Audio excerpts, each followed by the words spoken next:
Hello, and welcome to another exciting episode of the Comic Book Chronicles.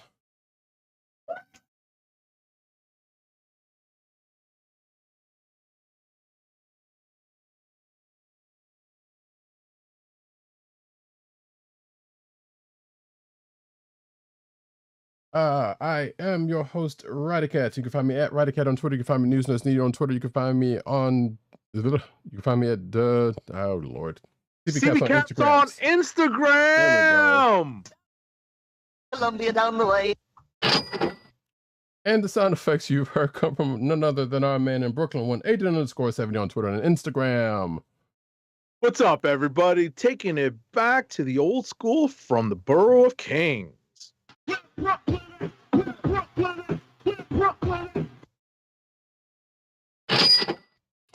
Indeed, and you can find this. Well, I guess speaking of Brooklyn, yesterday was March 9th, and it was while we don't celebrate the death of, but celebrate the life of one Biggie Smalls, aka Notorious B.I.G., aka Christopher Wallace. Exactly. Shout out to Valletta Wallace. Indeed. But you can find this here podcast on the Coast of the Podcast Network, CSPN.us. Do it today. And you can find us on your podcast portal place of choice, whether it be Google Play, Apple iTunes, aka Apple Podcasts, Spotify, or the Coast of the Podcast Network's SoundCloud page. Make sure to hit like and subscribe and give us all the 5-star reviews. You can also find us recording every Thursday night, mostly every Thursday night, 9:30-ish p.m. Eastern Standard Time on the YouTube channel of The Click Nation. That's youtube.com/TheClickNation and twitch.tv/Comic Book Chronicles. Again, hit like, subscribe, and make sure to hit the notification bell so you know when we are recording or broadcasting. And give us all the great 5-star reviews. Yeah. And shout out to Benji Games too, who's here bright and early as we started, was in the house. So shout out to you. Well, folks, what's up? No, I said welcome.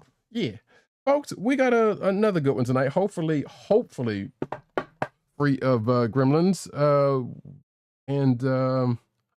my gosh, it is the one they call Sarayu. How you doing tonight, lady? Welcome. Yes. Oh, what happened? Oh.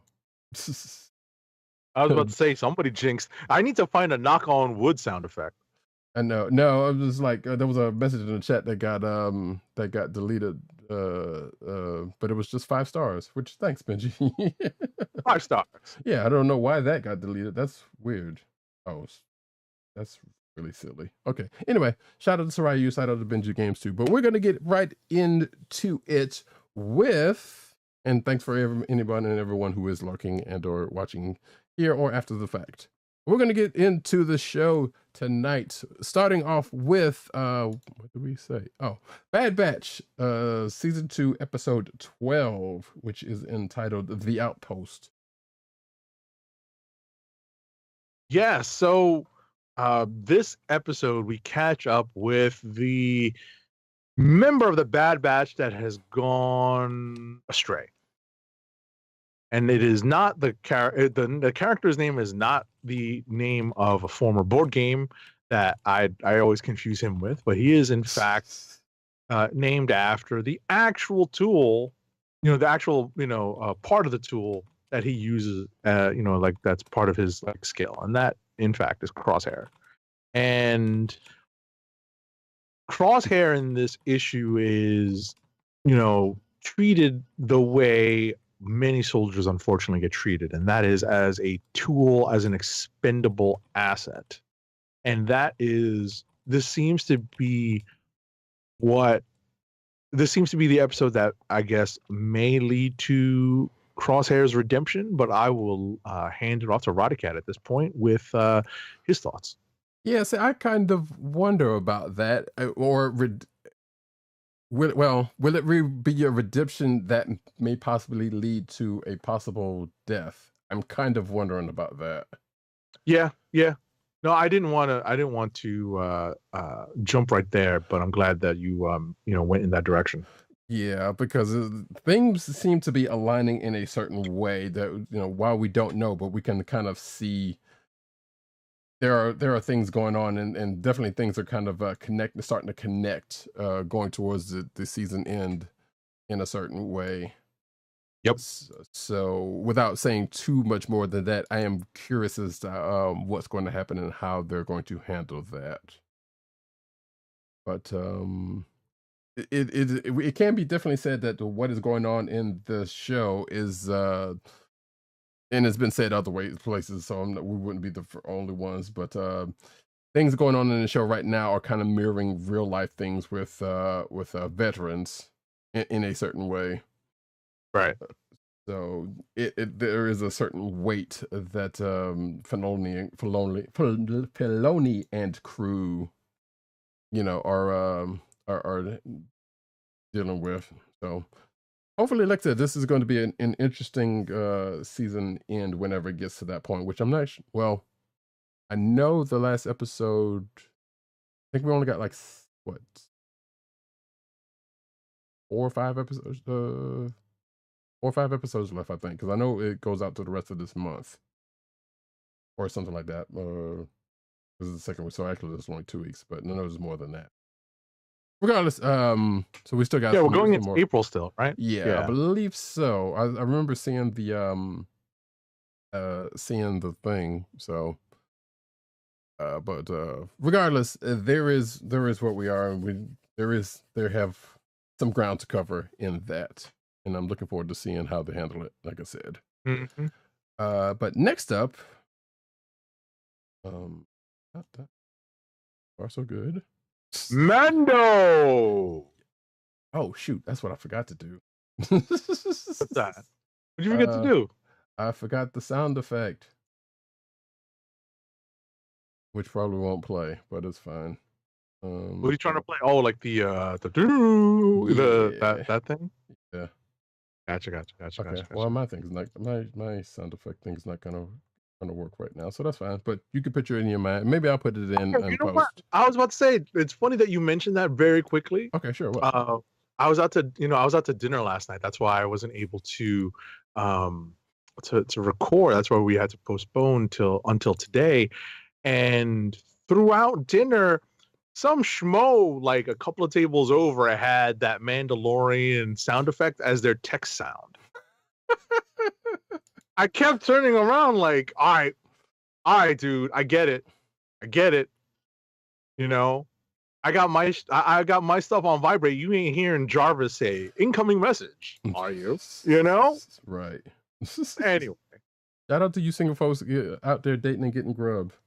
You know what I'm saying? I just laughed. I laughed. I was like, seriously, dude? Anyway. Right. Because actually this, a friend of mine in the chat is also about to have a dinner date. So I was wishing them well while mentioning something earlier. But here we go. There it is. But yes, Mandalorian season 3 episode 2. Oh no, I think it was. Oh, that sound. I think that's the sound that it wasn't that sound. It was. I was like, really? Oh, when it gets to the next part of it, right? Yeah. So, anyway, I'm sorry to interrupt. As soon as you did, I was like, wait, it wasn't that sound. It's the other sound. I gotcha. No, actually, because it gave me a second to make sure. Yes. Chapter 18, episode 2 of season 3 is called "The Mines of Mandalore." Right. Which instantly put me to another sound effect, or a sound from another franchise, which is, and they called it a mine. A mine. I was about to make that reference in a different way. I think I was going to say something along the lines of they were looking for his cousin Balin, right? Or Oh my goodness, that's so funny. But yeah, this one they were looking for the salted pork, I know, right? This was actually a pretty good week again because of the fact that well, at this point, we are 2 days removed from both Bad Batch and Mandalorian, and what we're going to talk about next, which is one day. We're not going to give any spoilers, but just kind of dance around a couple of things here and there. Sure. And if you've been keeping up with The Mandalorian, you know that at some point in the near future, they were going to deal with the underside or the innards, the inner parts of Mandalore. Mhm. And that's where we go in this episode. And there are some incredible sequences in this episode. There are also a couple of really dark sequences in this episode. And I noticed, I was like, oh wow, that's actually really dark. I It's thought like Game of Thrones dark. right. I was about to say actually and figuratively. So Yeah. So I was like, whoa. yeah. But it made for good stuff. One of them I remember seeing in a trailer for this season. So I guess I wasn't surprised to see when that happened when that part was about to happen. Because I believe it showed that whole little sequence. But as I was joking with Agent 70 before the show, part of it seemed like there was a Lassie moment going on as well. Yeah, I got that. Like, I didn't think directly of Lassie, but as soon as Roddykat mentioned it, I understood. Yeah. And if you are at the very least of a certain vintage or have probably seen it, the Lassie thing in some way, shape, or form, you probably can get what we're talking about in one way, shape, or form. But yeah, I was actually kind of surprised they got here that fast, honestly, for some strange reason, because I figured there would have been like a side quest, as it were, or something happening, before he get to where they ended up in this episode, even though he did kind of take a side trip in the well, it wasn't necessarily a side trip, but he took a trip to catch up with someone that I was kind of wondering if we were going to see in the last episode, since he was catching up with everybody. But we get that last person here, or the next to last person here. I don't think we're going to see those other two, but to get to the point to where we are now, I was like, okay, I'm glad they did it, because I assumed there's going to be more in the season that they're trying to get through, to get somewhere, and they didn't want to belabor it too much, which I'm not mad at all. Right. So, have you tried Googling The Mandalorian lately? If you're talking about the thing on the Google page, yes, I did see that. Right. Yeah, definitely. Yes, folks, if you haven't already and haven't seen it on your social medias, definitely Google The Mandalorian and check and see what you get, because it is very cool. Right. Like when the search results open, it's there's some cool things you can do on the website, on the web page. Yes. On the search result page. Like, I literally just noticed it like a minute ago. Oh, okay. No, somebody had talked about it. I saw somebody mention it like last week, actually, on Twitter, and I went and did it. Yeah. So I was like, oh, this is cool. And I guess it's still up. So. Yeah, it's still up. But yeah, if you get a chance to do it, go for it, because it is quite cool. So I don't know what else to say without like going into the thing, which I know we said we weren't going to do, so I'm trying not to do that. I think the one thing that we can say is that we find out other things were alive on Mandalore. Right? Yes, we find out other things were alive on Mandalore before the Empire attacked, and now we find out that some of them are still alive after the Empire's attack. We also get to see Bo-Katan, and that's not that big a spoiler, because Bo had already appeared on the previous episode. So I think that's where we could probably leave off, because after that, we're getting into real spoiler territory. Right. Well, I was just going to mention, because there was also another throwback to the original trilogy that also shows back up in here in a slightly bigger part. That ends up accompanying Mando. Oh yes, that's pretty funny. Yeah. So I was like, okay, I didn't expect them to kind of to do with that. But like, all right, that was cute. Right. We also see Pelly Mel. Yes, that was what I referenced in earlier with the person we hadn't got caught up with. I gotcha. Yeah, because I was kind of surprised because that person didn't show up in the last episode, but it is what it is. So they checked that box, as it were. But it was a great episode. If you haven't seen it, you should definitely check it out whenever you get a chance, because it kind of goes a place that I'm looking forward to seeing the end of as well. Mm-hmm. All right, now we're gonna push on to the last bit of live action stuff for the week, which is Star Trek Picard Season 3, Episode 4. Engage. Exactly. I don't know what they do. Well, I know this is supposed to be the last season of this, and they're pretty much firing on all cylinders, as it were. Or pulling out all the stops. Yeah, basically. They're definitely pulling out all the stops with the. I'll let you. I was about to say, hold that thought. They're pulling out all the stops with the getting the band back together stuff that I've been talking about. Yes, and while they still haven't, there's still at least one or two links in that change date that haven't presented themselves. But I'm sure that's probably going to be next episode. They've definitely, as I said last week, still playing with the Star Trek 2/6 playbook. Mm-hmm. That they've been going through, and I think I'm going to assume this is not the end of that, but they are the more overt references to it.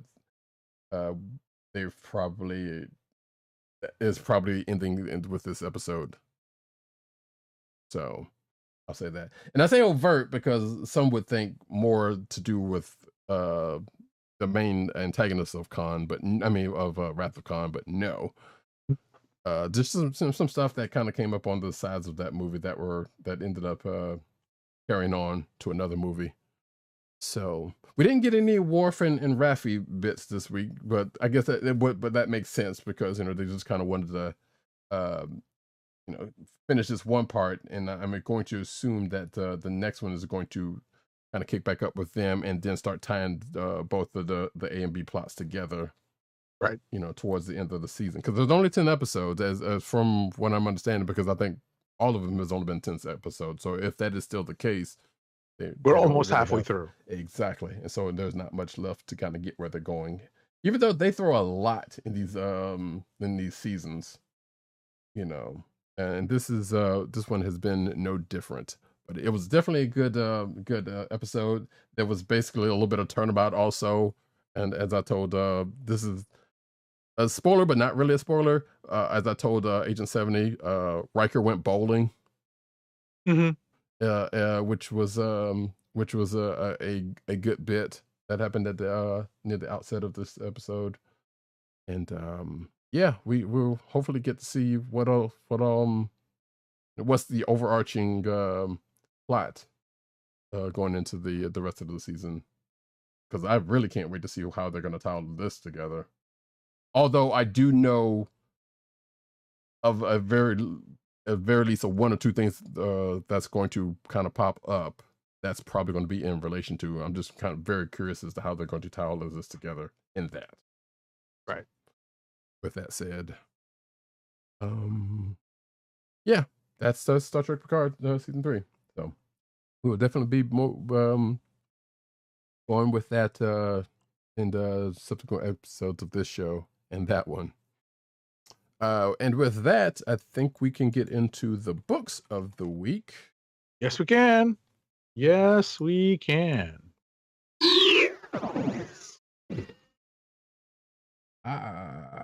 And we're going to start off with, as I thankfully remember to have gotten the covers. Thankfully, we're not having any gremlins this week. Yes. Hey, knock on wood. I have been doing that. Every time I've said that, I've been knocking on. I don't know if y'all can hear it, which is good. Amazing Spider-Man number 21.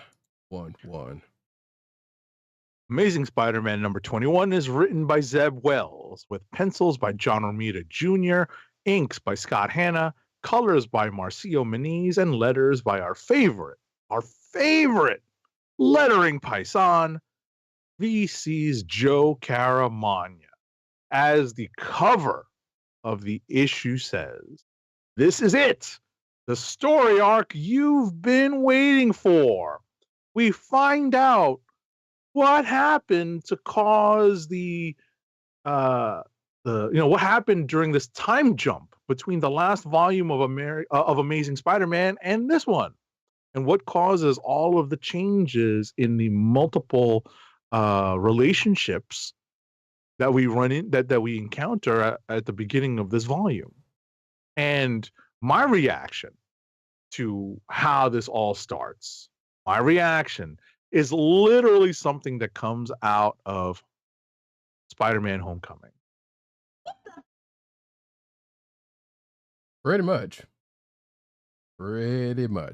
So we were talking about this before the show, and I was being asked, do I remember any of the where they're calling back to from, as I told Agent 70. I'm like, yes and no. Part of it, yes. The rest of it, and hell no. So there's some research that, and matter of fact, I was trying to do a little bit of research on it because they gave the footnotes. Trying to do some research, but I don't think those books are on Marvel Unlimited, which they should be by now.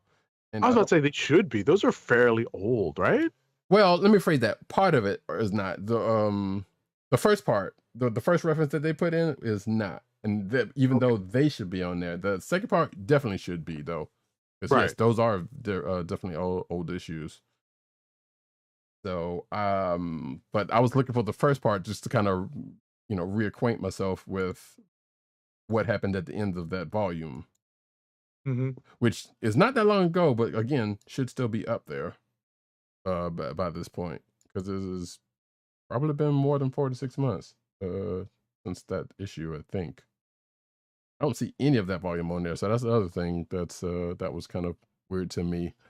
But regardless, that's interesting. I was listening. My iPads are downstairs, so I'm not going to go run and open those up to see what's available. It's been a while since I looked at this volume, that particular volume of Amazing on Marvel Unlimited. But I take your word for it. So. Right. Yeah, I mean, you go check it out whenever you get the chance to, because like I just did. The last volume that I saw was like I think the volume before that or something. I don't know. They've restarted the book a couple of different times already, so it's kind of weird. Right, like the organization obviously still leaves something to be desired. So, exactly. I understand what Roddykat's frustration, where his frustrations come from. But nevertheless, at least we're starting to get some answers. Even though there's still a couple of answers that we still haven't gotten, that I don't know when or where we're going to get that, but we do know that this particular arc is going to go well into April. And that is we're going to get everything. Even the back of the book on the letters page kind of said as much, or kind of re-emphasizes as much. Right. So. I mean, ultimately, the Aunt May led also to these are things that make you say. That is also true.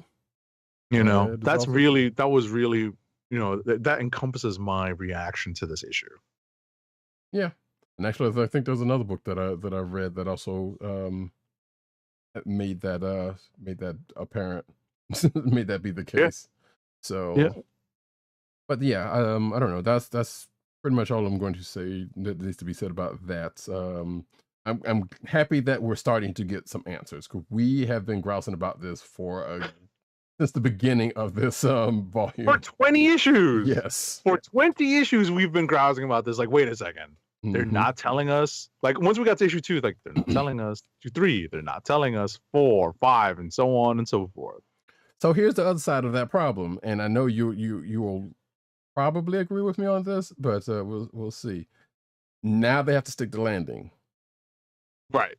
Because and so far we're off to a wobbly start. Exactly. Because if they get to the point and it's like, okay, so you did all that setup, and just for it to fall flat, what's it goes back to the point. Now it just sounds like we're kind of just arguing for arguing's sake, but no, like time and energy is spent, reading this stuff, and we want a good story. We want a good story throughout. But we also want a good payout at the end of this arc, said story. Right. And sometimes we'll just credit a writer with good execution.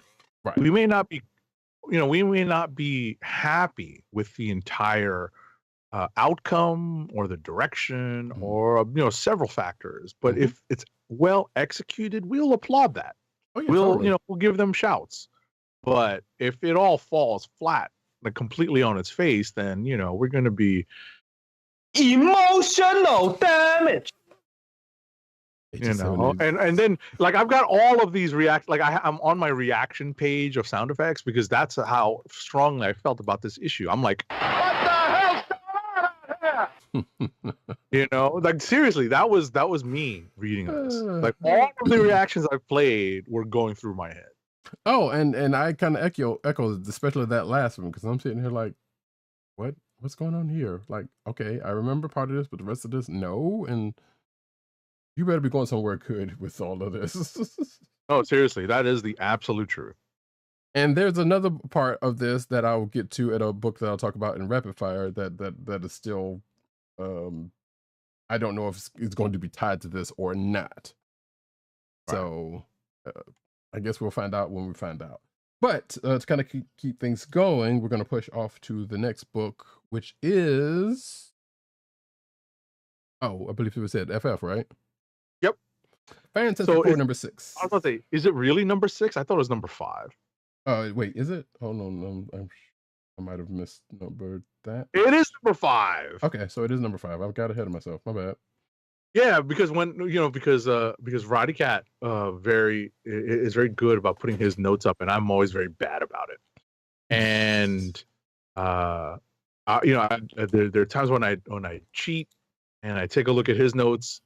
And my notes have typos in it, so sometimes sometimes he he catches the phrase on that one.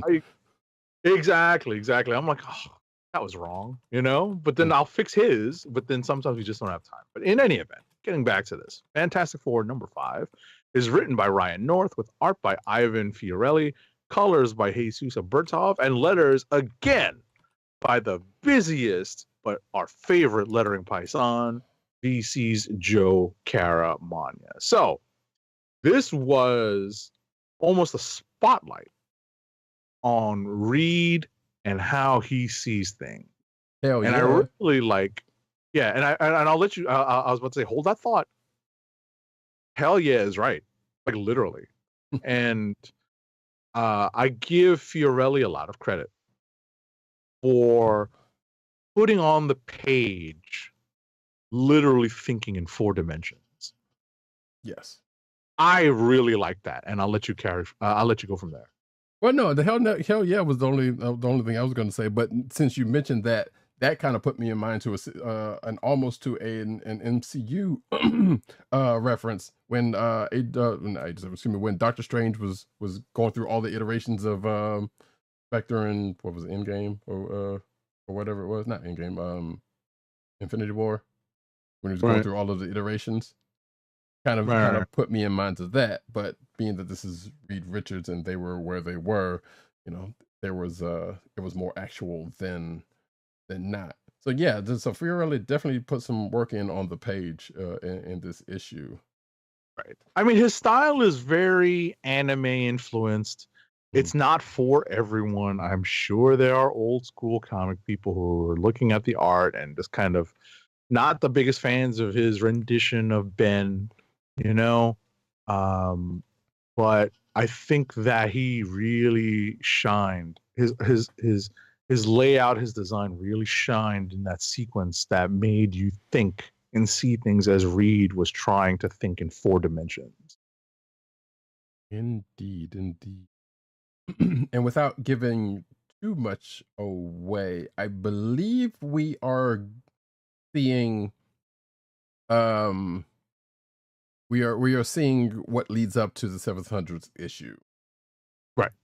of which we talked about a few weeks back, because something gets stirred up here that kind of might have some real world parallels to it in a certain way. Right. But also the fact that I am going to spoil this one thing in the fact that the FF get attacked by Agatha Harkness's son and his crew. I saw that in your notes. I completely forgot about that particular relationship. Mm-hmm. Yeah, because I think it was something I saw. I was like, "Oh, right, I do remember that she had a son, and that was them." So, and luckily, they did do a fairly decent job of saying, "Oh, wait, this is what happened to him the last time we tangled with him, or something like that," which I don't remember, but so because I honestly thought he was dead. I mean, So, part of me was like, "Who?" right. So, either way, it was kind of one of those things. Was like, okay, yeah, where's this character come from? Ben / whatever the case may be. And so it's like, okay, but what's the end game here with that? Doesn't really matter. It's just pushing us from here to there. It's not what it seems like. But yeah, and another little interesting note is that Reed and Superman has a same issue with magic. Well, similar issues with magic, I should say. Right. So that was a kind of a fun thing I thought about as I was reading this. Different reasons, obviously. Yeah, exactly, and it's not a new thing per se, obviously, because Doom. That's like the one edge that Doom has had over Reed, which is his knowledge and mastery of the dark and mystic arts. Yep. So, and that's been a plot device and a story point for Reed and other FF stories for a while now. Indeed. But still good stuff. No, the game's back together again, and and in relation to Amazing Spider-Man, as we said in previous issue, we've got to figure out what was going on well before 20 issues later. Right. And ironically,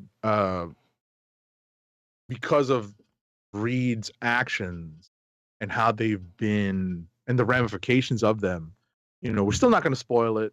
We're still, we are a month away, a month out from the reveal, but I think it's worth reading. So better that you go back and check that out. What I was going to say though is that because of what happened, the perception of the FF by the public more closely mirrors what J. Jonah Jameson says about Spider-Man, or used to say Basically. about Spider-Man. Yeah. He's a menace and all Yeah. that stuff. Yep. So it's interesting to see them being on the negative side of public opinion. Indeed. And with that, we move on to, do you want to do another book, or we're going straight to wrap it? We can do one more book. It's up to you which book we pick, though.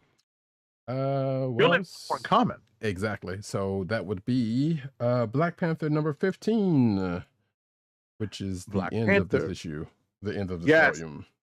Yes, this is the end of this most recent volume of Black Panther, as written by John Ridley, with art by Herman Peralta, colors by Jesus Bertov, and letters by VC's Joe Sabino. So I will say that there are a few MCU elements that are reflected in this final issue, and I'll hand it off to Roddykat with this.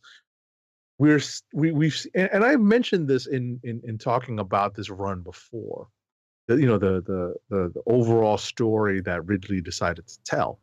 We've seen big elements of this before in the book, in the Black Panther title, as in the various volumes. Mm-hmm.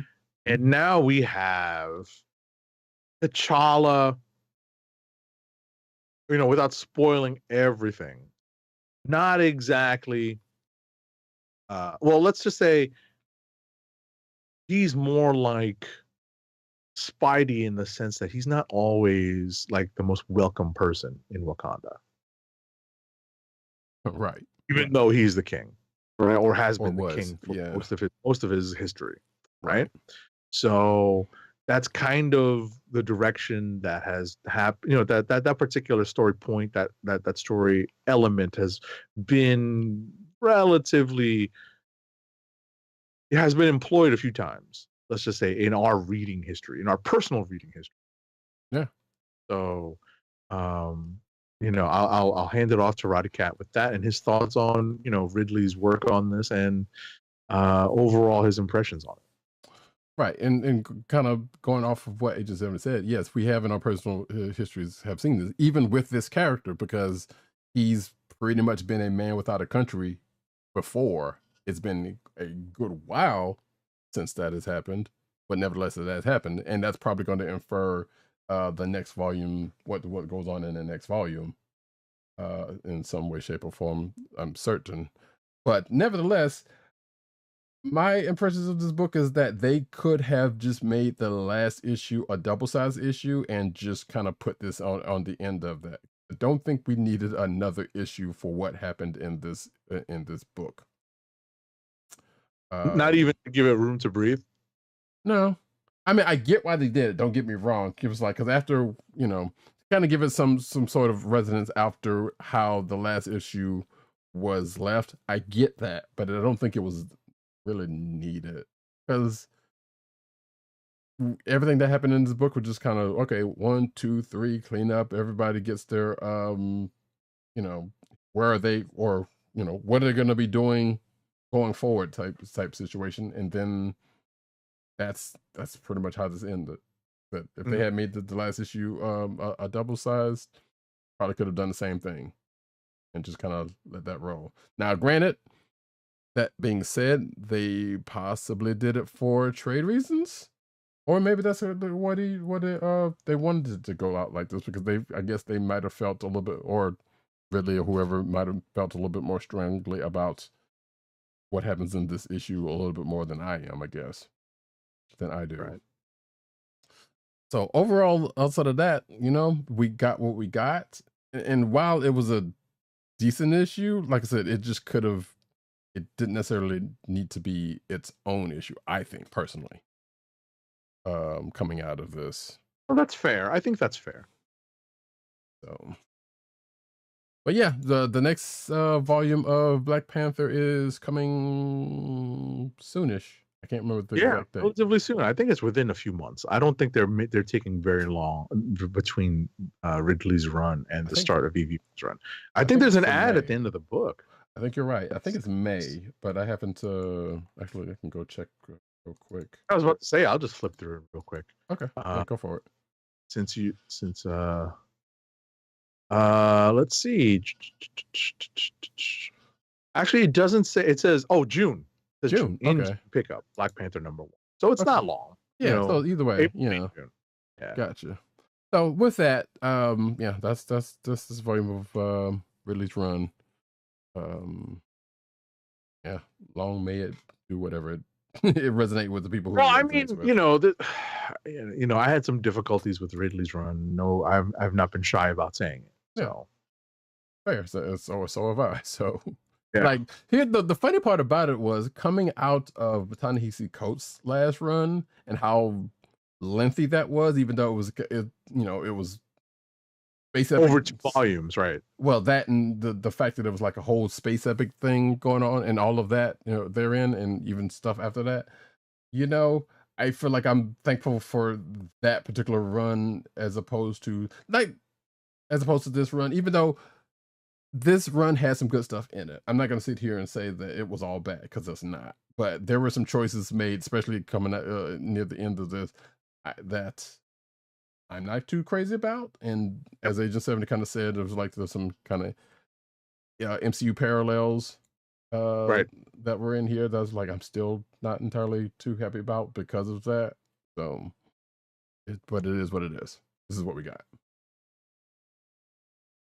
All right. That being said, we can hit off. Spin it up now. It is. Spinning it up, folks. It is rapid fire time. I ain't got time to breathe.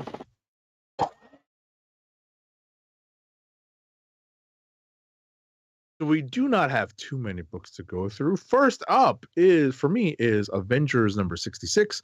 It's written by Jason Aaron with art by Javier Garrón, colors by David Curiel, Maury Hollowell, Eric Arciniega, and Rochelle Rosenberg, and letters by VC's Corey Petit. So this is technically the last issue of the Avengers of Jason Aaron's run on Avengers proper.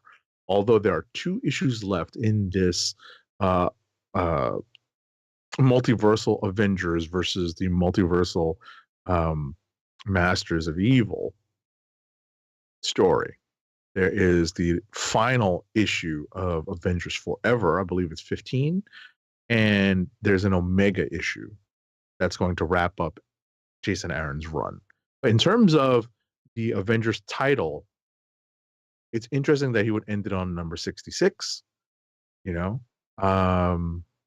maybe it's because of Mephisto being playing such a big role in the story. I think it's maybe that's a happy coincidence, or maybe it's not. Ultimately, though, we do get more steps in the final battle. Obviously, Mephisto is playing a role, but we do have kind of an endgame-esque, endgame reminiscent moment in this issue, and I guess that's supposed to be rousing, but to me it falls a little flat because I think Garrón got a little tired drawing that part of the book because it was towards the end, and I think he was rushing to finish the book, so it fell a little flat for me. I think he could have used a little help on this issue. Right, I haven't had a chance to read this book yet, but this was like when you were saying something about the issue number. I was like, you could put a 1 in between it or a 6 at the end, and either way, I'm sure someone would make some kind of half behind connection that way, whether that was the case or not. But who's to say? Right. And last for me is X-Men number 20. It's written by Jerry Duggan with art by Stefano Caselli, colors by Federico Blee, and letters by VC's Clayton Cowles. So we find out why the Brood have been acting the fool. And interestingly, it's not because little Broo, has not gone bad. Thankfully. Power of the hive mind has not overwhelmed our little mutant brood. But it is, in fact, an old Doctor Strange nemesis who is acting up. Right, that we have seen recently in the pages of X-Men. Exactly. So that makes a lot of sense. And that's where this issue goes. And we will be tying into the events of what's happening in Captain Marvel very soon. So, and that brings me to a question I want to ask you about that, because how far back do you have to go with Captain Marvel? Because I know you had been reading it off and on. How far back do you have to go to kind of just the current arc, just the current Brood arc? That's it. Right, but I was saying you got a issue number. It's like 2 issues, maybe. Okay. Yeah, because they. Well, say I'm sorry. No, I said 2 issues tops. Okay. Maybe 3 tops. I don't think it goes back 3 issues. So that's like issue 30, 31, 32, something like that? Have numbers. I don't have the numbers handy, and I have to look at our review copies to see. I got you, because I think you only have to go back to maybe 3 tops. Gotcha, because I think it's at 30, 34, 35, or I think 34 or something like that at this point. So use, whatever. Because I've been curious about that, because since they did actually mention it in this issue. But okay. All right, for myself, we start off with Static, Shadows of Dakota, number 2 of 6. As I pull up. Written by Vida Ayala and Nicholas Draper Ivey, with art by Nicholas Draper Ivey. Unfortunately, I don't have the rest of the creative team because for some strange reason, our copy did not have that page in it, or we didn't put it in the book. I'm not sure. And I could not find, I could not find outside of those 2 names from other places. But regardless, so this is pretty much the second season of Static, and at this point we have gotten past the establishment of, or the reimagining of Virgil's origin in the last volume, and now we're getting into the fact that here's what's going on. Bang Babies are around. trying to. I guess they're still finding some here and there, but at the same time, someone is kidnapping Bang Babies for experimentation purposes, and that might lead to some interactions with Virgil, either directly or indirectly through through the people that he knows that are also Bang Babies that might get caught up in this whole thing. But it's some good looking art in this, and the story so far has been still pretty good. If you are a fan of Static the character, well, you might want to read the first volume if you have not, the first season if you haven't, but you don't necessarily have to going into this, but you might want to either way. So it's just some good stuff. Next up is Star Wars Sana Starros #2. Written by Justina Ireland, art by Perry Perez, color artist Dono Sanchez Almara, and letters by VC's Travis Lanham. So, the only things I will say here is that apparently Sana's family, who she has gone back home to see after a breakup, which I'm assuming Dr. Aphra, which might have been kind of touched on here in this issue. She finds out that her family has some secrets of their own and a little bit of history in certain spots, because apparently grandmom's was kind of rolling around with NF's Nest, which, if you know that name from Solo, a Star Wars story, you'll understand what's going on there. So there's ties to that, and another family member that they are trying to retrieve a family heirloom from the Empire, because in the wrong hands, XYZ 1 2 3. One of their family member, who's also kind of got swept up in it, is married to an Imperial, but also in on what's going on with what they're trying to do. So right. It's been pretty good so far.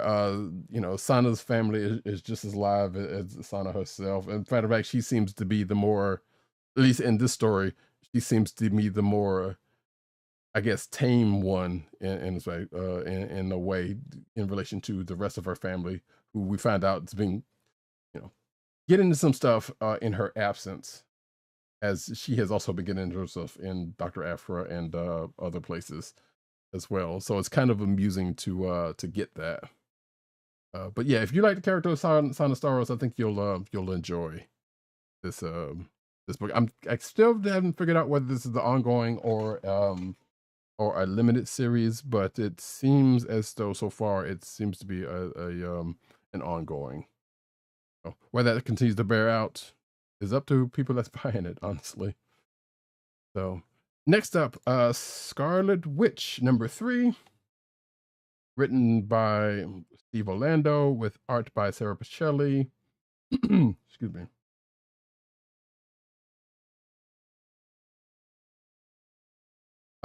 With inking assist by Elisabetta D'Amico, color artist Matthew Wilson, and letters by VC's Corey Pettit.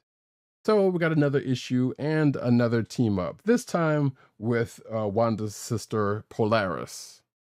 Now, if you're asking yourself, how is Polaris Wanda's sister? Well, you got a lot of catching up to do. Actually, you really don't. Polaris is Magneto's daughter, just like Wanda was. Right. So there is that. That's pretty much the long and the short of it. But it's a good issue because there's a little bonding. I was about to say MCU influence be damned. Go on. Oh, I'm getting to that also, because yes, there is also more than that. Wait, did you get a chance to read this? Or no? I did not read this. I'm behind. Okay, but you know about who also I know what involved. the premise is. I read the first issue. I'm behind. So, but feel free to spoil it, because at the end of the day, I won't be reading this probably within the next 5 days. So.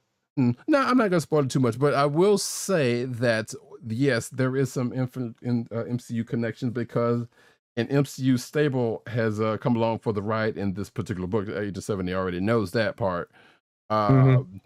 as to why they're here, let's just say that comes to bear at the end of this book. Or at least that starts to come to bear at the end of this book. Mhm. Which is, I guess, is going to go into the next section of the story. But the crux of the book is basically Wanda and Polaris end up going on a as I call it in my notes, a D&D campaign, a sword quest, if you will. Huh. And that's that's pretty much, once it gets to a certain part of the books, that's all it is. It's just text about what happens to this and that and the other. I'm sitting here like is Jim Zub writing this book? Because that seems more more likely the this kind of thing. But nevertheless, it was just kind of that until it gets to the end of the book and what happens there. Which I won't spoil.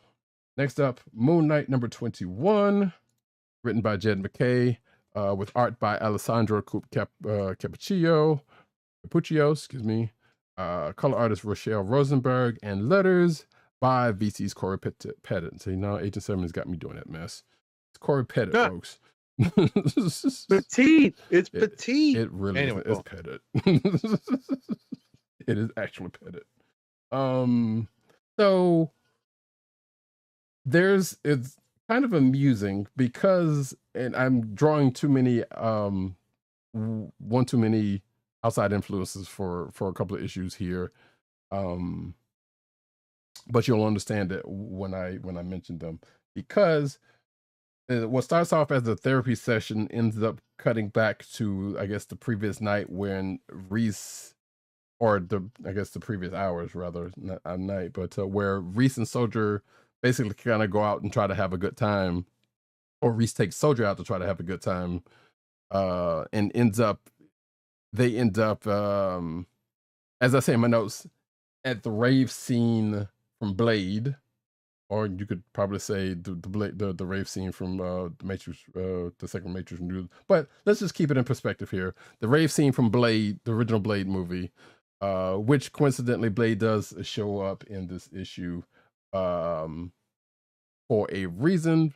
That reason is because he has been kind of showing Reese, who has been turned into a vampire some time back. We won't get into all of that, but kind of basically show her the ropes of some things, even though he is a vampire slayer, and not a, he's half vampire, but still, he got some things that he can teach. So that kind of comes into play, and in that, but like I said, the rest of the issue is them kind of in the rave from Blade, but also the church scene from the first Kingsman movie. If you remember what happens there, that kind of plays a part in this particular issue, and seems like is only the test for something to come. By who, we are not entirely sure, but it's probably someone Mark and crew has been dealing with this whole time. So we shall see how that pans out. Next up is Bloodline, daughter of Blade number 2.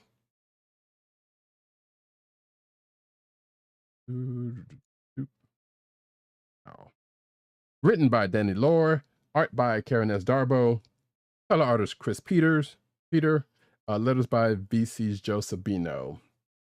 So I mentioned a vampire slayer, talking about Moon Knight. That is more apparent here than there because of the fact that Brielle in the first issue meets this new student who apparently turns out is a vampire slayer and mistakes her for a true vampire. And this whole issue starts off with them kind of sparring off, but then weirdly becoming friends, but then not necessarily a heel turn, but for you wrestling folks, but kind of something similar happens near the end of this for reasons we don't know. Well, for reasons, if you know anything about Buffy the Vampire Slayer, I think you can kind of catch part of what I'm putting down. But also we get, speaking of guest appearances, by none other than Blade, who actually shows up here as opposed to being referenced in the last issue, in the issue of Moon Knight, who actually shows up, which was, going to happen thanks to what we saw in the first issue of this book. So, and leads to an encounter with Brielle and the father she never knew she had, or she never knew too much about. Well, she knew enough about, but not everything about, put it that way. But I guess she's about to find out after what happens at the end of this book gets, this issue gets taken care of. Next up, Mary Jane and Black Cat, number 4 of, I believe, 5. So this is what I was talking about earlier when we were talking about Amazing Spider-Man. This was written by Jed MacKay with art by Vincenzo Caratu, color artist Brian Reber, and letters by VC's Ariana Maher. So this is still taking place during Dark Web and still taking place while Black Cat and MJ are in limbo. So technically it's in the past, but we're still, I guess, still kind of catching up with stuff. And speaking of catching up, MJ and Felicia kind of hash out an issue that that was between them, or at least Felicia thought that was an issue between them during the course of this issue as they're trying to save their own lives. And something happens to a character in this book that apparently doesn't stay permanent because of the fact that, well, Mary Jane in this book has some powers that still has not been explained. It is sort of familiar powers if you remember a certain time casino based character. Exactly. And that definitely comes to that I have to say exactly. So as I was saying earlier, I'm not entirely sure if and or when we are going to get explanations, an explanation of why she has those powers, or when she's got those powers. I'm not sure if this is going to happen here in the next issue, which is going to be the last issue, or in what's happening in Amazing Spider-Man, if that even comes up there at all. Because I think we did get like one, like before Dark Web, we did kind of get a hint of it, but I don't know if they're going to circle back around to it there. So there's still some infuriating things in association with that run to kind of go with, in other words. Let's see. Last book for myself. Not mean to do. Nightcrawlers number 2 of 3. And the only thing I'm going to say about this book is that it is a whole thing. It is written by Cy Spurrier with art by Andrea DeVito, color artist Jim Charalamidis. Excuse me if I butcher your name. Letters by wait, hold on. Jim Charalamidis. That's Greek. Yes. Thank you. Letters by VC's Clayton Cowles. So, as I have in my note, the funny thing about this issue, it is named for the same name as The Mandalorian Season 3, Episode 1. The Apostate. That's where that stops. I just thought that was a funny coincidence, especially since, that only came out last week. But like I said, this is a whole thing. So if you don't know the story of this is still during the Sins of Sinister thing. Sinister had started cloning chimeras of Nightcrawlers. Some of them kind of got strayed away from the pack thanks to Ghost Rider, Banshee, whatever they're calling him nowadays. And then that kind of ended up branching off into this whole thing where they're doing a lot. And at this point, it is 100 years into the Sins of Sinister. Because if you did not know that during the Sins of Sinister, Sinister found a way to basically break off the timeline in a way, but he can't reset it because the thing he used to reset it is been stolen from him, and therefore this is why we still have Sinister going on as long as it is. But while it's going on, we got the Nightcrawlers and Mother Righteous, whatever her name is, kind of doing some things and trying to, trying to right things or get things to where they want to, or get things the way she wants them, I guess is the case. And there is some dissension in the ranks in relation to that because, you know, the whole set of Nightcrawlers to this point are in a state. And maybe a little rebellion might be happening or might have happened in relation to that because they seem to have their own hope, let's just say. And there's only one more issue of this left, and I don't know how this is going to turn out in relation to the rest of the Sinister stuff, which is still going on. But like I said, it's a lot to take in with what this issue brings up, I will say. And that, folks, is it for me. Flicks of the week. Flicks of the week. We didn't get anything from our other two, our absent hosts. They were probably busy or something. Or at least one of them is mentioned as much. So, right, one's probably busy, as they definitely have been, as I've seen. So, do you have yours? It's a tough call this week because I was not very enthusiastic about much of what I read. Mm-hmm. I think the call, though, is probably what I most enthusiastically reviewed, and it's probably going to be Fantastic Four #5. Mm. So you're still saying probably and not? No. I'm going to go with Fantastic Four #5, just because I only have 5 books to choose from. Sure. And looking at the other alternatives, I'm not all that enthusiastic. I wasn't all that enthusiastic about my feelings on them, and I really did love that depiction of Reed looking at things in 4 dimensions. That really took the cake for me this week. Yeah. It was a good panel page. So I can understand that. For myself, while I did read a many bit of books, I feel like what I was saying about a couple of them in relation to our conversation kind of tells how I felt about it, at the very least a couple of them. Right. So I'm thinking, I don't know if as a choice it'd probably be Mary Jane Black Cat, Scarlet Witch, Fent FF, and probably Son of Starros. That was also good.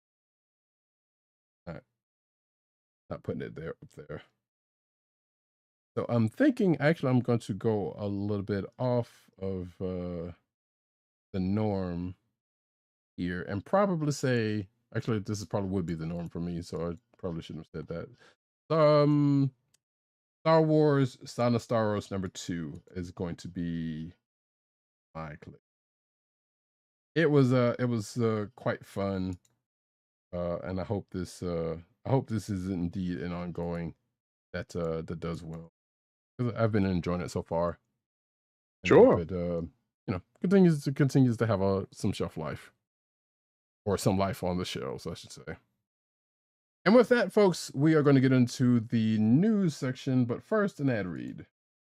Our first ad read of the night is for Blue Apron's meal delivery service. Blue Apron, fresh ingredients and incredible recipes delivered weekly to your door. Skip the grocery store and make incredible meals at home with Blue Apron. Always shipped free right to your home. And now the listeners of the Comic Book Chronicles can get $30 off your first Blue Apron order. To place your first order with $30 off. And to help keep our show free for you, go to our network website at cspn.us. That's cspn.us. Then click on the Keep Our Podcast Free link at the top of the page. From there, scroll down to the Blue Apron link. The Broo. Look at that. Look at it. See how that snuck into my speech there. From there, scroll down to the Blue Apron link and sign up for your first order. Blue Apron through CSPN.us. Do it today. Now we get into the news.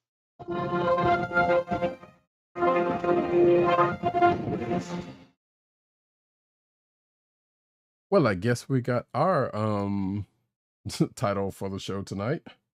Right, Blue Apron. Mm-hmm.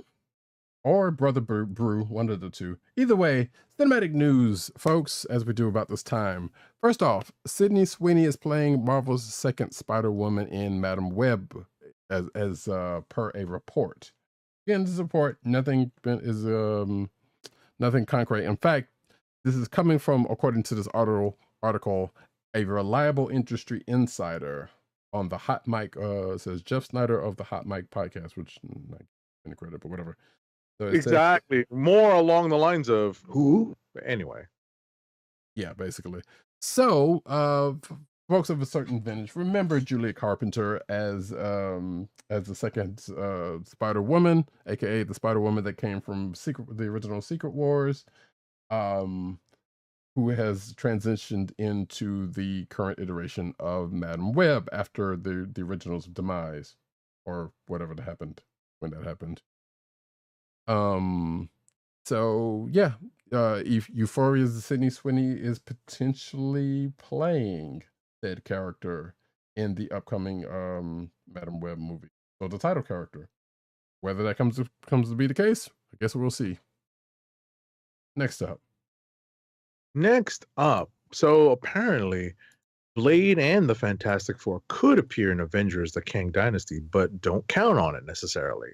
So Ant-Man and the Wasp, Quantumania screenwriter Jeff Loveness, who is also penning the 5th Avengers installment, explained to Gizmodo how developing the story leaves room for the Daywalker and Marvel's first family to appear, but the chances of that happening are slim to none.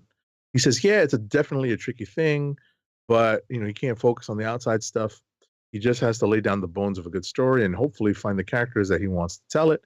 And then it becomes a game of ping pong with the other people. And, somehow the snipers are like missing this guy. Maybe not, because it's not like you're saying anything hard and fast. You just kind of skirting around what he has, what he has on his plate. Right. So, and I think probably this came up because people are waiting for, at the very least, the Fantastic Four. Blade to a smaller extent, but definitely the Fantastic Four, because people have been theorizing that the FF is going to be back in WandaVision, which didn't happen. Right. We have not even seen hints of the FF at this point. That is correct. And people going so far as coming up to Ant-Man and Wasp Quantumania, because they thought one of the people in that movie was going to play Reed. Yes. Yeah. And that didn't happen. So I guess people are still kind of on that. One of these days, maybe they'll be right.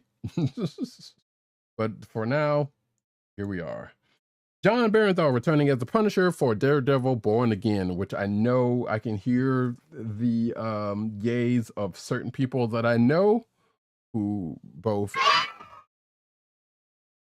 I didn't know there was going to be a literal, but yeah, there you go. Shout out to Eclectic. I hear that sound, that yay sound. I think of Eclectic. Shout out to Eclectic. That's weird because I think of Halo, and also, but that's just me. But yeah, apparently we found out a few days ago, according to the Hollywood Reporter, that Jon Bernthal is going to be back with Charlie Cox and Vincent D'Onofrio for the series. And I believe Agent 70 reminded me prior to the show that it seems as of this point, the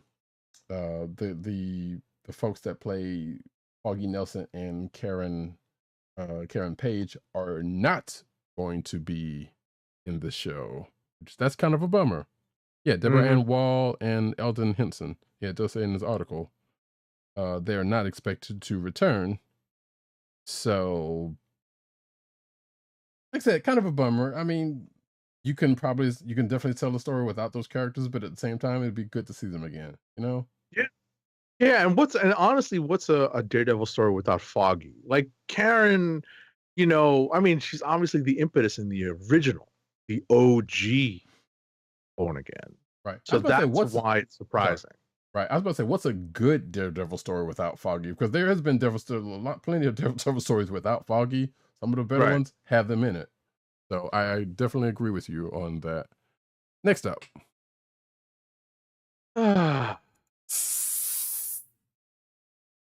Actor Nicolas Cage has shared his thoughts on the Marvel Cinematic Universe, noting he doesn't see, the franchises as necessary for his career. Basically, he doesn't want to join the MCU because I'm Nic Cage, really.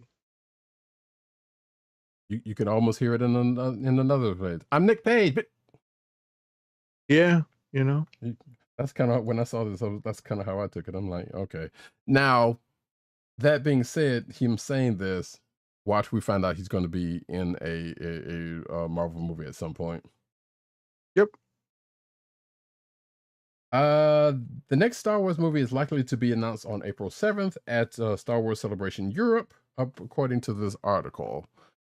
So yeah, Lucasfilm has just announced its panel schedule for Star Wars Celebrations Europe for 2023, which takes place in London, April 7th through the 10th. And it goes through some of those in this article, which I will not go into. But the thing that struck the article writer is that the key phrase in one of the panel listings is that live action filmmakers comes up.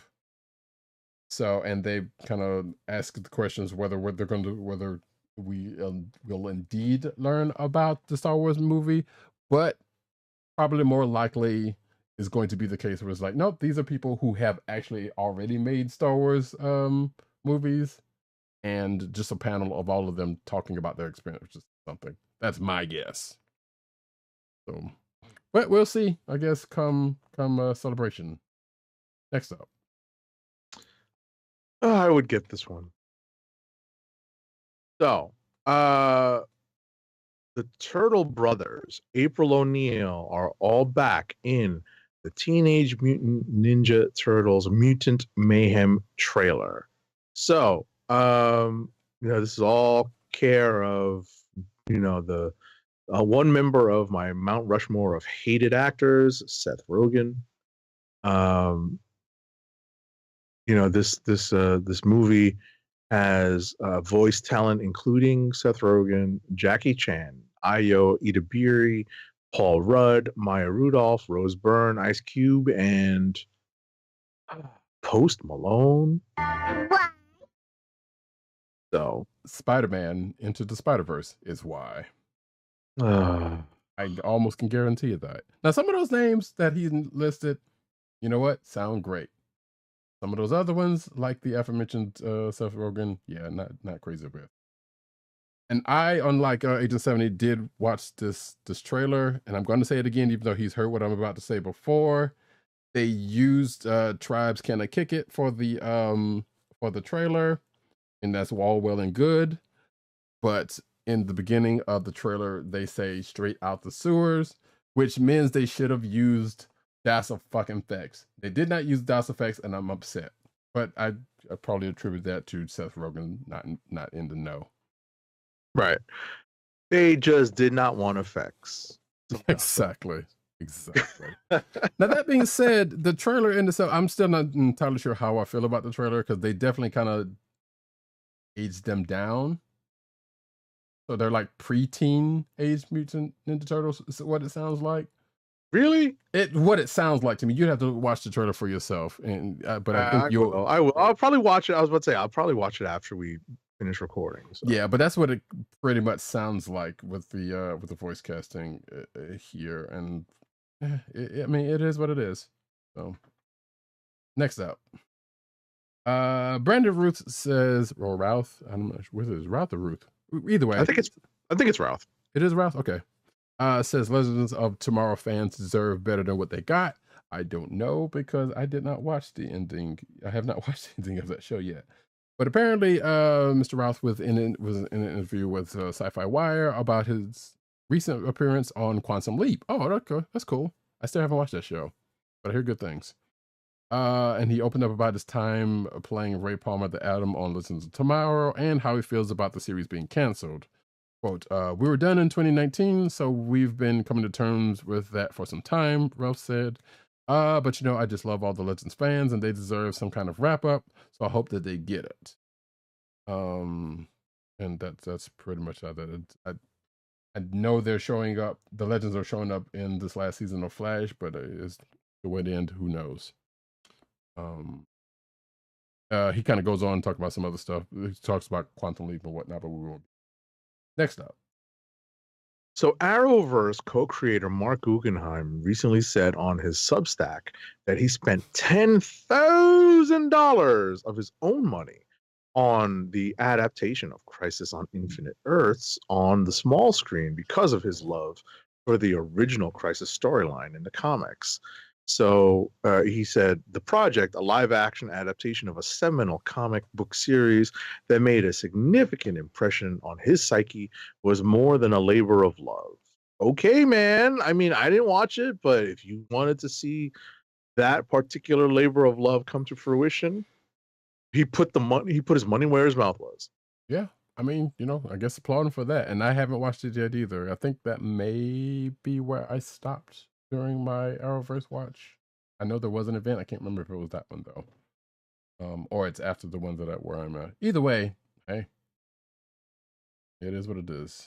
Now we're getting over into the anime corner.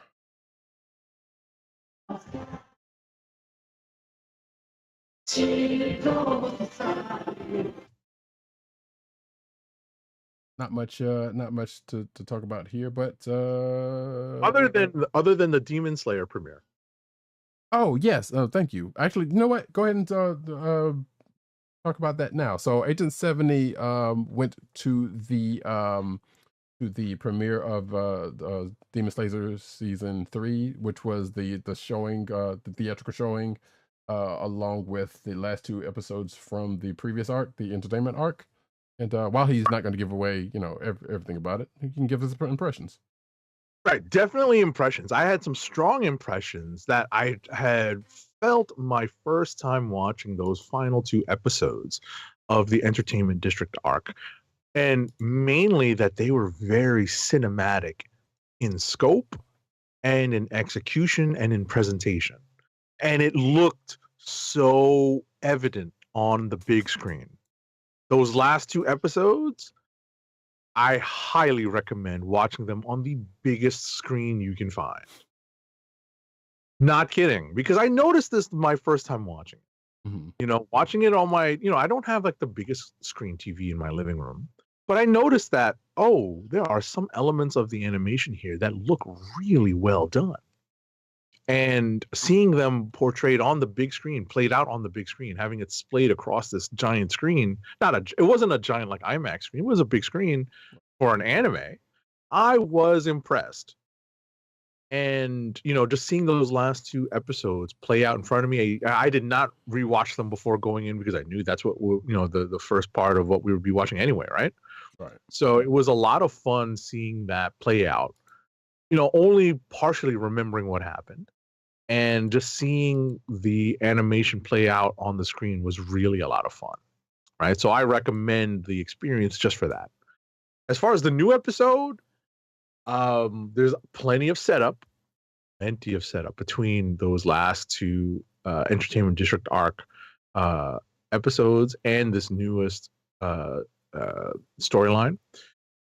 And there's some really great group laughter moments, like really like hitting your friend next to you, your friends next to you, like moment laughing, and like people around you laughing so hard they're like giving you high fives because it's that funny.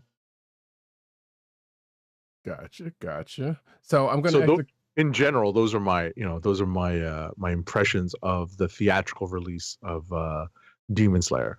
Right. For the rest of us, please, we've got to wait till April, whatever it was, for the new season to come out. But I'm going to ask Agent 70 the question I asked to him after he got after he saw the thing, and is that how are the beginning and ending theme songs? They reserve the song for the end, so there is no opening, right? So find out the second episode what the actual opening and closing are. Right. Which they've done that before. Probably the ending is probably going to be the opening, and and they'll introduce an ending theme. Right.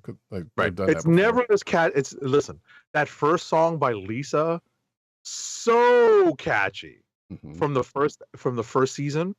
Forget about it. I still have that on my anime list, on my anime playlist. But yeah, and before we go on, I have to say this really quick. I finally got Agent 70 to halfway watch an episode of Food Wars. In a way.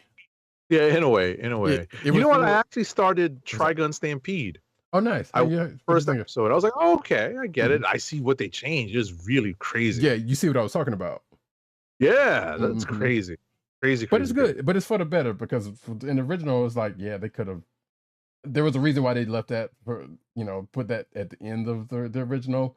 But I guess they figured it was like, well, this is a remake, so they might as well go ahead and get it out of the way and kind of go further from there. So cool. Right. So now we're going to actually go into the news from this week, which has nothing to do with either one of those properties. My Hero Academia star sought advice from series creator for Bakugo's next big scene, apparently. Says here there's a few episodes left of My Hero Academia season 6, and this latest arc is heating up big time. If you're caught up, I'm not going to spoil what's going on, because I don't know what's going on anyway. I know Agent 70's been watching, so he's probably already caught up. It says this week was welcomed with a new episode that reunited Deku with Class 1A, but the moment was hardly a happy one, as Deku's in his dark and brooding phase, his teen tween years, his goth phase, as someone might say. But yeah, it says he's chosen to go it alone now that the target's on his back, and this article kind of goes into what Bakugo is doing about that particular thing, in that I guess he's pulling a Naruto to Sasuke. If you know, if you are familiar with how that goes. But apparently the voice actor needed some advice to pull off the goal of what was emotionally needed.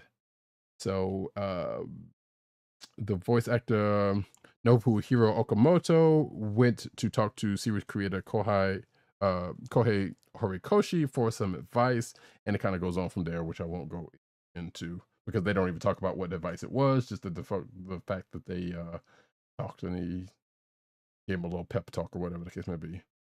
So I guess we'll find out whenever that happens. Next up. Alrighty, so in manga news now. Yes, I am still basking in the 1 hour episode of Attack on Titan that we got. Yo, there's one moment, folks, where you will hear this for the very first time from a certain character. If you recognize the voice, you know who I'm talking about. And it's awesome. Anyway, My Hero Academia in the manga has been setting the stage for the final slates of fights between the heroes and villains in the manga overall. And the newest chapter of the series has set up Himiko Toga's mental duress as she continues to struggle against her current path. That's where I'm going to leave it, because after that is all spoilers. And I guess in our My Hero Triumvirate, it says here that My Hero Academia is turning Shinzo into the War Arc's MVP. And this is from the manga, so if you're not caught up with that, I'm still not going to spoil it, but this is what this is about. It says here from chapter 382 of the manga, There's the big release checked in on the war effort for after against all for one, and Shinzo stepped up when things got dicey with the villain. The whole king went to a head, and I'm not going to go into the rest of this because I have no idea what's going on. But it seems like it's going to be a lot. Oh, that's that break the mold character, I guess, huh? Gotcha. I know some things about My Hero, but I haven't really started the anime or the manga either. So next up, Marvel is relaunching the Incredible Hulk title with a new creative team. So the latest run by Donny Cates and Ryan Ottley, which I've not been a fan of, is getting ready to end. So Incredible Hulk will see a return of horror themes, last seen in Al Ewing and Joe Bennett's fan favorite Immortal Hulk. Writer Philip Kennedy Johnson and Marvel Stormbreakers artist Nick Klein are teaming up for the Incredible Hulk, launching on June 17th. So we're getting Black Panther and the Incredible Hulk relaunching in June. Yep. Daredevil's Chip Zdarsky announces the end of run with Marco Cicchetto. So yeah, it looks like the Zdarsky and company is kind of ending their run, and I think we have a date as to when. Here we go. It says here that Zdarsky shared an image of Daredevil's gray ash-written mask with the phrase, "This is what God has done," found at the top.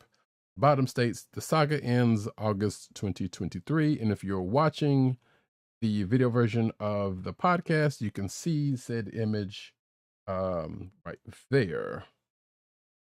So yeah, August 2023, that's when that comes to an end. I think you've still been on that, right? What's that? You've been reading this Daredevil, right? Oh yeah. Yeah. Okay. I'm Okay. keeping up with it. Gotcha. So it kind of goes into what could be going on in the current storyline, but I won't go into that because I'm sure we will talk about it going forward to it. Next up. Right. As no surprise to those of us who have been reading who were reading Cantwell's Iron Man. Leaping from the pages of his Iron Man, Hellcat, Patsy Walker's back on the West Coast, living in a demon house, haunted by the ghost of her mother. Remember that, folks? Yes, it's back. That was, in fact, the premise for a new Hellcat title that is going to be released this upcoming week, March 15th. And it's written by Christopher Cantwell with art by Alex Lins and the cover by Pere Perez. And there's a preview here that you can flip through. You know what? I'll flip through it. I'll see what Cantwell has to say about Patsy. Yeah, I mean, I feel like we've kind of enjoyed having her in the pages of Iron Man, and I believe this is probably coming off of that Iron Man annual, if I'm not mistaken. Yes, that's exactly it. So I was wondering whether they were going to kind of come back to that or not, and I guess they are. So this is an ongoing or not sure. Yeah, it doesn't necessarily say in this preview, but yeah, we'll find out. Yeah, actually next week we will find out. So we will let y'all know. Star Wars Return of the Jedi Ewoks #1 first look celebrates. Well, I feel like we've done this one already. I think we talked about this last week, but there's preview pages from Star Wars Return of the Jedi Ewoks #1. I think that part is probably new, as opposed to us talking about the fact that this was a thing. So the creative team is Alyssa Wong and Lee Garbett on art, Casper Wingard, and Kyle Hotz, and Paulina Ganacho. That is the creative team for this book. It's also celebrating the 40th anniversary of Star Wars Return of the Jedi. So this is why this book is coming about.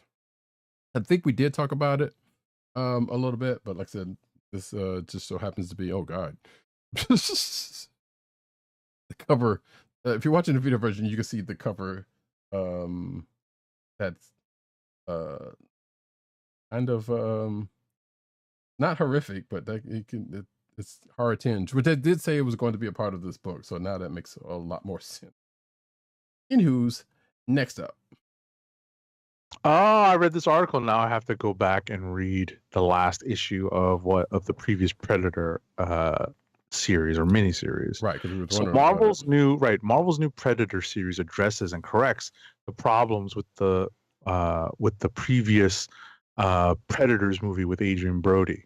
So that's basically the gist of the story. So Predator #1 came out this week. It's by Ed Brisson and Netho Diaz, Belardino Bravo, Victor Nava, Eric Arciniega, and BC's Clayton Cowles. If you know those names, we have a pretty good idea of what they were doing on this book because we're getting really good at figuring out who does what. A lot of these names are familiar. VC's Clayton Cowles is obviously the letterer. But the story has a group of humans desperately trying to escape a largely unseen assailant in an unnamed jungle, which is similar to the setup of the 2010 Predators film. So I will say that a former classmate of mine is in that Predators film. Oh, nice. He's the Asian guy. Didn't watch that movie, so I don't know. Yeah, he's the Asian guy. So, I'm not going to spoil too much of it. But at the end of the day, I guess one of the criticisms of the movie is that they did not have a chance to really have those characters come into their own as individuals before they got killed. And I guess they're giving more room for the individual characters to blossom here before they get killed off by predators. Some would argue they probably didn't take the time to do it in those movies, and they're using this book to do what you're saying. Because let's face it, those, while I haven't seen this one on the last couple, outside of Prey, those, I would even go back to Predator 2. Not great movies. Right. Some people like AVP, that the kind of stuff, but they weren't great movies. Right. Interestingly, what made me say that I need to go back and finish that previous run of Predator, is that apparently there's a crossover character that crosses over from that series to this series. Okay. And I need to see how that resolves itself before I pick this series up. Right. And I've been meaning to go back and check that out anyway. And yeah, as Agent 70 said, we kind of gotten to know who does what in this. And we know Ed Brisson is kind of known for doing some fairly decent action-y type books. Right. For the most part. So not surprised he probably that he got this book. And is continuing with the book because he was also the writer of the first chapter, right, or the first arc, whatever the case may be. And I think we've laid down the fact that we still don't know why they're redoing these books. We're thinking they're probably doing like the Ultraman books, and they're just doing like separate arcs. They're still kind of continuing from the last in one way, shape, or form. Right. We'll see how they collect them, because that's generally how that gets determined. Right. We'll see. Right. And with what Agent 70 just said about there being a character from the last one coming into this one, makes sense. Yeah. Suicide Squad Killed the Justice League may possibly have been delayed yet again, according to a report. So this was supposed to, Rocksteady's long-awaited spin-off sequel to Batman Arkham series was most recently slated to launch on May 26th. According to this article, it's now coming later this year, quote unquote. It was allegedly delayed to fix bugs and improve aspects of the game that were lagging behind. Although Bloomberg sources, according to this article, adds that the changes, quote unquote, won't overhaul many of the core gameplay that had led to the backlash it received at February's PlayStation event. Sometimes that's a problem, because I know people look at the trailers and think, well, this is the whole thing, and and then not the fact that it's in a continual cycle of still being made, and so they kind of take that information and think, well, we need to do this. Now, granted, sometimes they do have to do a lot of work for this book, for stuff like this, and sometimes still don't make it. So that's a whole nother situation in the video game landscape. But hey, more time on this thing, is not a terrible thing. The problem is it's probably going to end up being probably going to come out in a time where there's usually product for video games. That has been back and forth in the past few years, but yeah. And usually in that case, it may or may not get lost in the shuffle around holiday time, but we'll see. We shall see. Next up, though, DC announced a number of new projects coming in May as part of their ongoing Dawn of DC campaign, including a new ongoing series for John Henry and Natasha Irons. In addition to a new creative team for Wonder Woman, the announcement gives a sense for what's to come from Steelworks and Hawkgirl, plus the giant 800th issue of The Flash and a free Dawn of DC primer, which will ship in May. Steelworks will feature art by Sami Basri. Jadzia Axelrod will be making her DC Universe debut with Hawkgirl, with artwork by Amanke Nahuelpan. Okay. Steelworks is just reminding me of Forceworks, and I don't know how to feel about that. Right. So just very quickly, I see what the primer is. So I should have jumped to this part. I did not have an opportunity to read this article, but so Dawn of DC primer is going to give us an idea of what's going on through the eyes of Amanda Waller. It's written by Joshua Williamson with artwork by Leandro Fernandez. This will be coming May 16th. Steelworks, written by Worf. There we go. AKA Michael Dorn. And as I said, is going to have art by Sami Basri. And that is going to be released at some point in May. And Hawkgirl is a brand new adventure with Sky High Action by Jadzia Axelrod. That's the writer, and Amanke Nahuelpan, as I said. So that's interesting stuff. And some names I am definitely not familiar with. Right. Other than Lieutenant Worf or Commander Worf. Right. Exactly. Well, at least I guess Hawkgirl Kendra is still Hawkgirl, so I guess that's something. Anywho's, The Flash gets a new creative team after milestone 800th issue. So DC is relaunching The Flash with new creative team. June we'll see the release of the oversized The Flash 800, which will bring back some of the biggest creators in the DC Heroes history. One of the stories found in the issue 800 comes from Simon Spurrier, aka Cy Spurrier, of Coda and Detective Comics, and Mike Deodato Jr., the Avengers fame, doing on art, who will then step in as the new creative team on the book in September's The Flash #1, apparently. Wonder Woman is also celebrating 800 issues and will also relaunch under the helm of, interesting, kinda, Eisner Award-winning writer Tom King and Dark Crisis on Independent Earth's artist Daniel Sampier. Let's see. The list of creators on Flash 800 include Mark Waid, Jeff Johns, Joshua Williamson, of course, current writer Jeremy Adams, current Flash artist Fernando Pizarrin with Eau Claire Albert, Todd Knock, Carmen Di Giandomenico, and Scott Collins, and Mike Deodato Jr. So yeah, a lot of hitters on this 800th issue. And then it goes into the description of The Flash #1, which apparently is still going to see Wally West in the role. I have no idea what happened to Barry again, but we haven't really been keeping up with DC stuff. So, anyway, next up. DC has introduced a multiversal mission to save Superman from himself. And his son, John Kent, is the only one who can do it. So these are spoilers for last week's Adventures of Superman. John Kent, #1. I did not know Superman was in danger. Wait, no, this week. Oh, is it this week? Yeah. I didn't look at the list. I thought it was last week. No, Adventures of Superman John Kent came out this week. Okay. Yeah. Last week was that the other Superman book I think came out last week? Maybe that's what I'm mistaking it for. Yeah.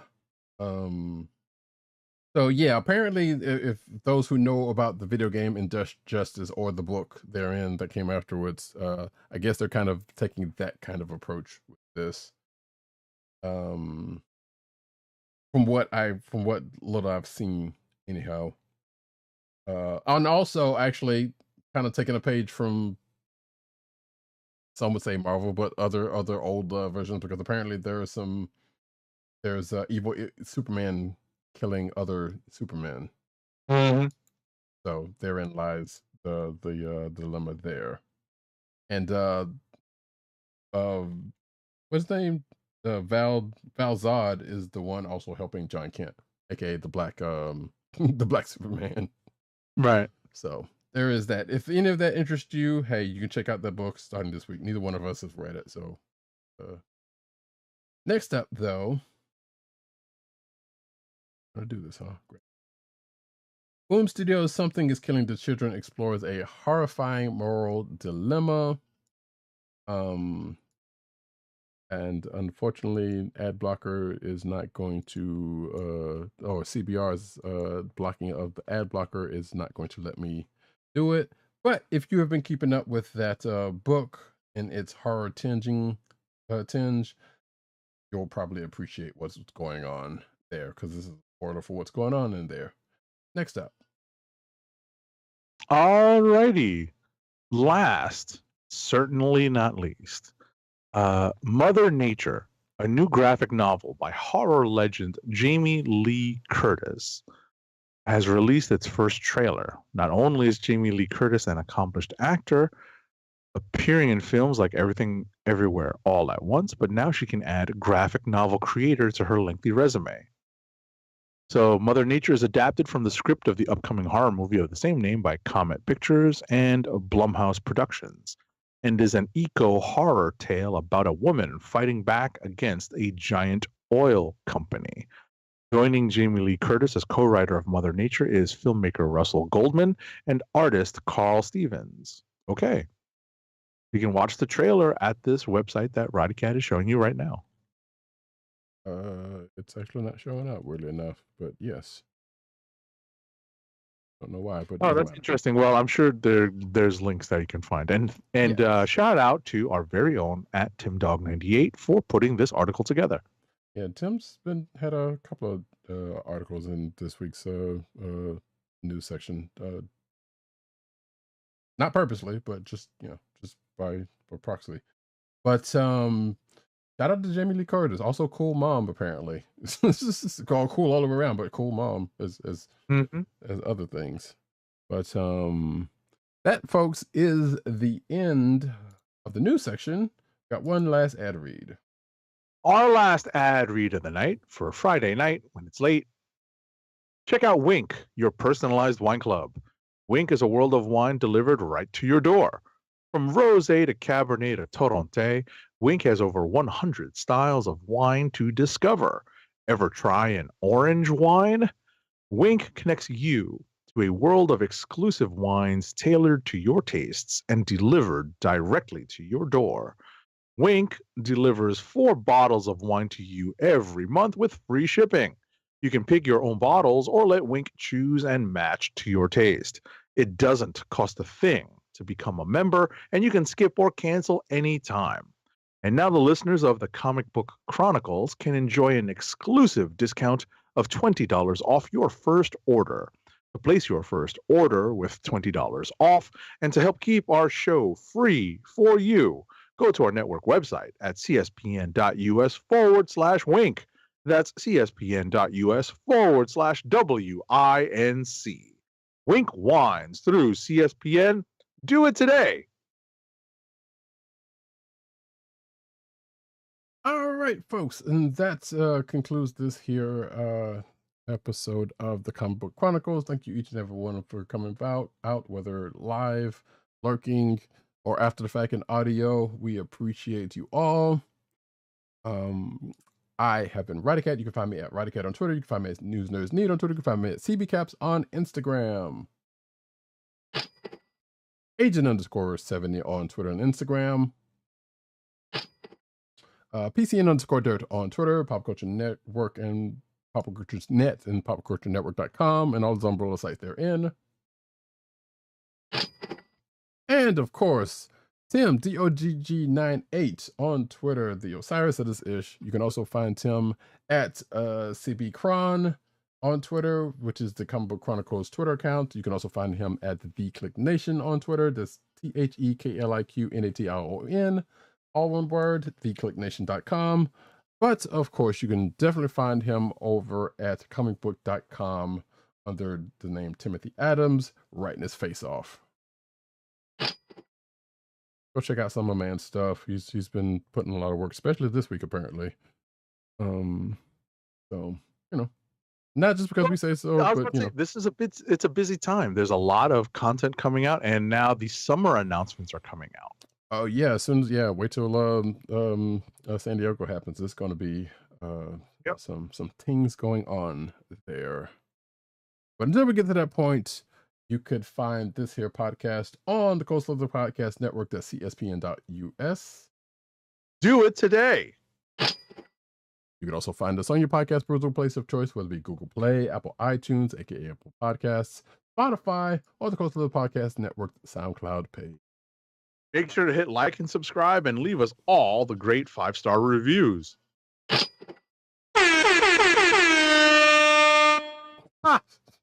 You could also find us. I was about to say, Funk Master Flex just walked into the chat. You know? Yeah, Funk Flex on the front. Okay, we're not doing that. No. I was about to say you need the. Oh my goodness, I totally can't find the one sound effect that is most often associated with Funk Drop Flex. a bomb on it. Yeah, exactly. But anyway, go ahead. Shoot, you lucky I didn't have to do it. I could have done DJ Clue. It had the effect on, but we're not doing that either. DJ Clue. Clue. But anyway, you could exactly. You could a couple of hip hop heads here, folks. It's been a good time for us lately. Oh goodness. But yes, you could find us recording every Thursday night, normally anyway. On the YouTube channel of The Click Nation. That's youtube.com/TheClickNation and twitch.tv/Comic Book Chronicles. And we thank folks who came through tonight. Yes, thank you. And make sure to hit like, subscribe, and hit the notification button so you know when we are broadcasting. Yeah. And with that, folks, we will catch you back next week where we still have a whole bunch of stuff going on and maybe some recap a couple of things that we talked about this week. If so decide. I don't know. Who knows? It's a toss-up. It's going to be great, though, runway. So join us. This has been the Comic Book Chronicles. Peace. Peace. One, and I found the sound effect. My time is up. Peace out to Brooklyn.